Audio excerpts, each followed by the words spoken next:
Hello বন্ধুরা, আসসালামু আলাইকুম। আমি তানিয়া হায়দার পেজ থেকে তানিয়া বলছি। বন্ধুরা, আপনারা সবাই কেমন আছেন? আমি আলহামদুলিল্লাহ ভালো আছি। আজকে কিন্তু বন্ধুরা আমি অনেক সুন্দর একটি ব্লগ নিয়ে এসেছি।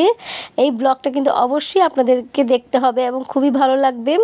তো দেখুন বন্ধুরা, আমি কিছুদিন আগে দেখিয়েছিলাম আমি দুটো খরগোশ নিয়ে এসেছি ফিদার শখের বসে। এই খরগোশ দুটো পালছিলাম অনেক দিন ধরেই। তো প্রায় 3 মাস হয়ে গিয়েছিল। 3 মাস পরে দেখুন বন্ধুরা কি সুন্দর ফুটফুটে বাচ্চা দিয়েছে।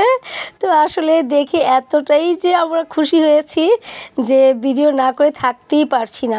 তো যাই হোক বন্ধুরা, এই বাচ্চাগুলো কিন্তু আজকে যে আমি ব্লগটা তৈরি করেছি, আজকেই কিন্তু এই বাচ্চাগুলো দিয়েছে।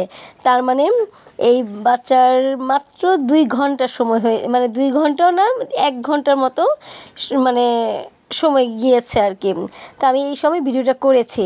তো দেখুন বন্ধুরা, আমি যখন সকালবেলা উঠি ঘুম থেকে, তারপরেই দেখি যে এই বাচ্চাগুলো খরগোশ দিয়েছে আর একদম ছোট ছোট।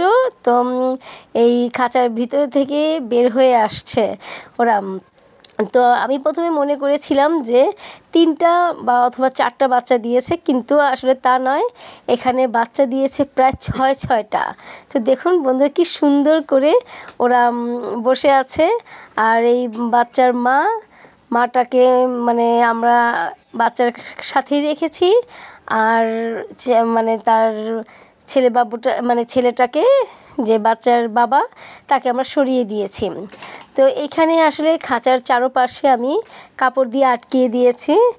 আর দেখা যায় যে এখন শীতকাল, বাচ্চাদেরকে তো শীত অবশ্যই ধরবে, এই কারণে আমি নিচে অনেকখানি কাপড়ও দিয়ে দিয়েছি আর সাইডে কাপড় দিয়ে মুড়িয়ে দিয়েছি যেন ঠান্ডা না লাগে। তো ওরা আসলে খুব সুন্দরভাবে আছে। এখন আর বের হয়ে আসতে পারে না খাঁচার ভিতর থেকে। তো দেখা যায় যে খরগোশ সাধারণত বাচ্চা দেওয়ার পরে ঘাস খেতে বেশি পছন্দ করে। আর ঘাস খেলে কিন্তু ওরা দুধও বাচ্চাকে খুব ভালোভাবে অনেক বেশি করে দুধ খাওয়াতে পারবে। তো সাধারণত ঘাস খেলে কিন্তু দুধ হয়, সেটাই আর কি আমাদের জানা আছে। তো এই কারণে আমি অনেক ঘাস নিয়ে এসেছি, তো খরগোশকে দেই এবং খুবই মজা করে খরগোশ খায়।